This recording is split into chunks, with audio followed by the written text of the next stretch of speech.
Bonjour, aujourd'hui je vais vous raconter le roman d'amour d'une patate. Ça fait partie des contes de la rue de Broca de Pierre Gripari. C'est parti.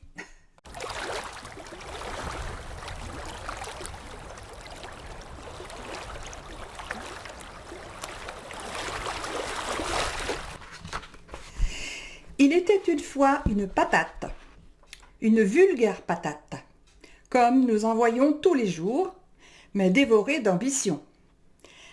Le rêve de sa vie était de devenir une frite. Et c'est probablement ce qui lui serait arrivé si le petit garçon de la maison ne l'avait pas volé dans la cuisine. Une fois retiré dans sa chambre, avec le fruit de son larcin, le petit garçon tira un couteau de sa poche et se mit à sculpter la patate. Il commença par lui faire 2 yeux. Et la patate pouvait voir. Après quoi, il lui fit 2 oreilles. Et la patate pouvait entendre. Enfin, il lui fit une bouche. Et la patate pouvait parler. Puis, il la fit se regarder dans une glace en lui disant « Regarde comme tu es belle !»« Quelle horreur !» répondit la patate. « Je ne suis pas belle du tout.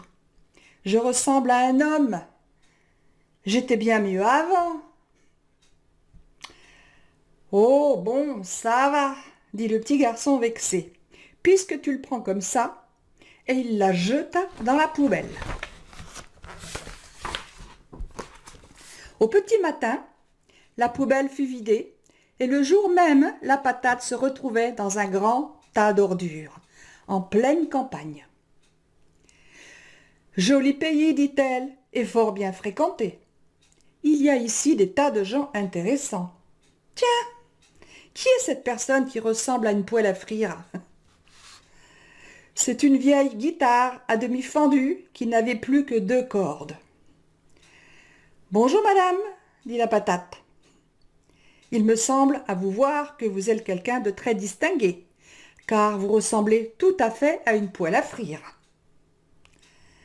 Vous êtes bien aimable, dit la guitare. Je ne sais pas ce que c'est qu'une poêle à frire, mais je vous remercie quand même. C'est vrai que je suis pas n'importe qui. Je m'appelle Guitare.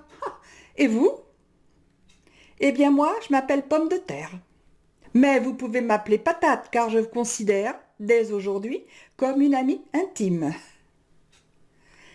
J'avais été choisie, à cause de ma beauté, pour devenir frite. Et je le serais devenue si par malheur le petit garçon de la maison ne m'avait pas volé à la cuisine. Bien plus, après m'avoir volé, le sacripant m'a complètement défiguré, en me faisant 2 yeux, 2 oreilles et une bouche.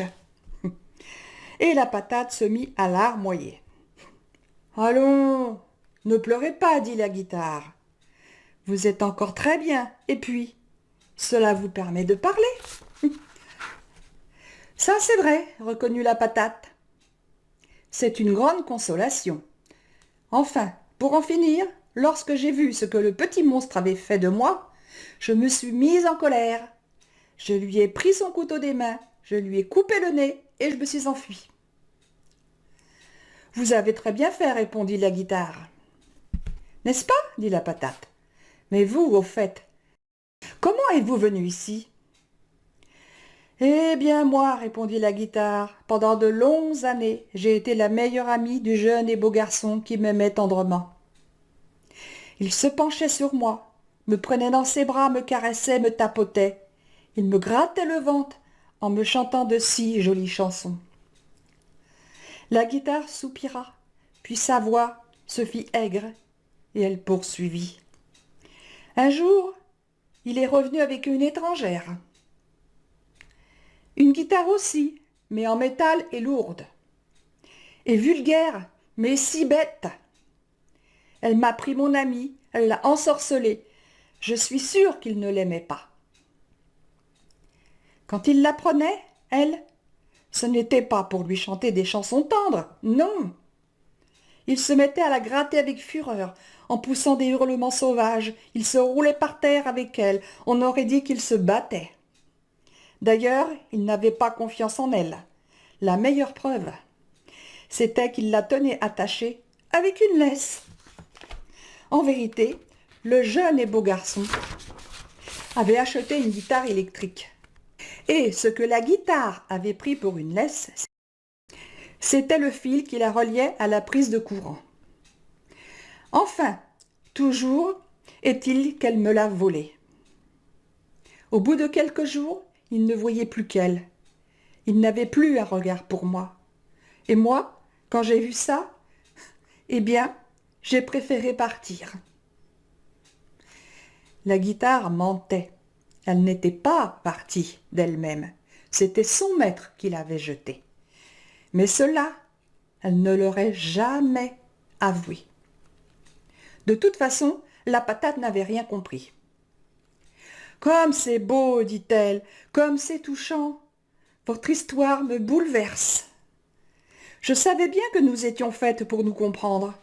D'ailleurs, plus je vous regarde, et plus je trouve que vous ressemblez à une poêle à frire. » Mais, pendant qu'elle parlait ainsi, un cheminot qui passait sur la route les entendit, s'arrêta et les écouta. « Ça, ce n'est pas ordinaire, pensait-il. Une vieille guitare qui raconte sa vie à une vieille patate, et la patate qui répond « Si je sais m'y prendre, ma fortune est faite. » Il pénétra dans le terrain vague, prit la patate, la mit dans sa poche, puis se saisit de la guitare et s'en fut à la ville prochaine. Dans cette ville, il y avait une grande place, et sur cette place, il y avait un cirque. Le cheminot alla frapper à la porte du directeur. « Monsieur le directeur, monsieur le directeur !»« Hein? Quoi? Entrez? Qu'est-ce que vous voulez ?» Le cheminot entra dans la roulotte. « Monsieur le directeur, j'ai une guitare qui parle. »« Oui, oui, monsieur le directeur, et une patate qui répond. »« Hein? Quoi? Qu'est-ce que c'est que cette histoire? Vous êtes soûl, mon ami. »« Non, non, je ne suis pas soûl. Écoutez seulement. » Le cheminot posa la guitare sur la table, puis il sortit la patate de sa poche et la mit près d'elle. « Allez-y maintenant, parlez, toutes les deux. » Silence. « Bon, quoi, vous avez bien quelque chose à dire? » Silence. « Mais parlez, que je vous dis. » Toujours silence. Le directeur devint tout rouge. « Dites-moi, mon ami, vous êtes venu ici pour vous payer ma tête? » ?»« Mais non, monsieur le directeur. Je vous assure, elles parlent toutes les deux. En ce moment, elles font leur mauvaise tête, exprès pour m'embêter. Mais sortez. Mais quand elles sont toutes seules, sortez, je vous dis. Mais monsieur le directeur, hein? Quoi? Vous n'êtes pas encore sorti? C'est bon, je vais vous sortir moi-même. Le directeur prit le cheminot par le fond de sa culotte et vite, il l'envoya dehors. Mais à ce moment-là, il entendit derrière lui un grand éclat de rire. C'était la patate qui, n'y tenant plus, disait à la guitare. « Hein? Crois-tu qu'on l'a eu? » « Et comment qu'on l'a eu? » répondait la guitare. Le directeur se retourna. « Alors comme ça, c'était donc vrai. Vous parlez toutes les deux. » Silence. « Allez, reprit le directeur. Inutile de vous taire maintenant. Ça ne sert plus à rien. Je vous ai entendu. » Silence. « Dommage, dit le directeur d'un air rusé. J'avais pourtant une belle proposition à vous faire, une proposition artistique. »« Artistique, dit la guitare. »« Tais-toi donc, souffla la patate. »« Mais l'art, ça m'intéresse, moi. »« À la bonne heure, dit le directeur. Je vois que vous êtes raisonnable. Eh bien oui. Vous allez travailler toutes les deux. Vous allez devenir vedettes. J'aimerais mieux devenir frite, objecta la patate. Frite, vous, avec votre talent? Mais ce serait un crime. Vous préférez être mangé plutôt que devenir vedette? Pourquoi manger? Ça se mange donc les frites? Demanda la patate. Un petit peu que ça se mange. Pourquoi donc croyez-vous qu'on les fasse? Ah, je ne savais pas, dit la patate. Eh bien, si c'est comme ça, d'accord, j'aime mieux devenir vedette. 8 jours plus tard, dans toute la ville, on pouvait voir de grandes affiches jaunes sur lesquelles il était écrit « Grand cirque, truc, machin ». Ces clowns, ces acrobates, ces écuyères, ces équilibristes, ces tigres, ces chevaux, ces éléphants, ces puces. Et en grande première mondiale, Noémie, la patate savante, et Agathe, la guitare qui joue toute seule. Le soir de la première, il y eut beaucoup de monde, car personne dans le pays n'avait encore vu une chose pareille. Quand leur tour vint d'entrer en piste, la patate et la guitare s'avancèrent gaillardement, pendant que l'orchestre jouait une marche militaire. Pour commencer, la patate elle-même annonça le numéro. Puis la guitare joua toute seule un morceau difficile. Puis la patate chanta, accompagnée de la guitare, qui chantait une deuxième voix tout en jouant elle-même.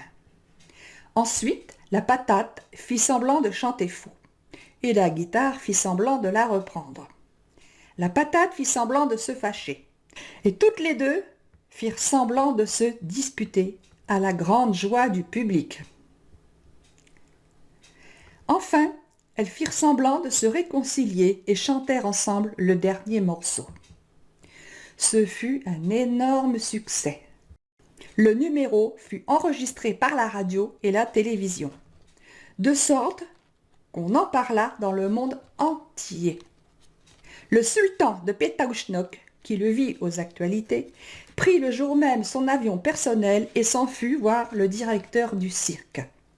« Bonjour, monsieur le directeur. »« Bonjour, monsieur le sultan. Qu'y a-t-il pour votre service ?»« Je veux épouser la patate. »« La patate, mais voyons, ce n'est pas une personne. »« Alors je vous l'achète. »« Mais ce n'est pas une chose non plus. Elle parle. Elle chante. »« Alors je vous l'enlève. »« Mais vous n'avez pas le droit. »« J'ai le droit de tout, car j'ai beaucoup d'argent. » Le directeur comprit qu'il valait mieux ruser. « Vous me faites beaucoup de peine, » dit-il en larmoyant. « Cette patate, je l'aime, je m'y suis attaché. »« Comme je vous comprends, » dit le sultan, légèrement ironique. « Eh bien, dans ce cas, je vous l'achète un wagon de diamants. »« Un seul ?» demanda le directeur. Bon. « 2, si vous voulez. » Le directeur essuya une larme, se moucha bruyamment, puis ajouta d'une voix tremblante. « Je sens que si vous alliez jusqu'à 3... » « Eh bien 3 donc, et n'en parlons plus. » Le lendemain, le sultan repartait pour son sultanat en emmenant la patate et aussi la guitare, car les deux vieilles amies ne voulaient plus se quitter. Cette semaine-là, un grand hebdomadaire parisien publia la photo du nouveau couple avec ce gros titre. « Nous nous aimons !» Au cours des semaines suivantes, le même hebdomadaire publia d'autres photographies, avec des titres légèrement différents. Ce furent successivement. Le Parlement osera-t-il empêcher? Va-t-il briser le cœur de la patate? La patate nous dit en pleurant « Cela ne peut plus durer ». La guitare nous dit « Je préfère m'en aller ». Et cependant ils s'aiment. L'amour plus fort que tout. Avec ce dernier titre étaient publiées les photographies du mariage. La semaine d'après, les journaux parlaient d'autre chose. Et aujourd'hui, Tout le monde l'a oublié.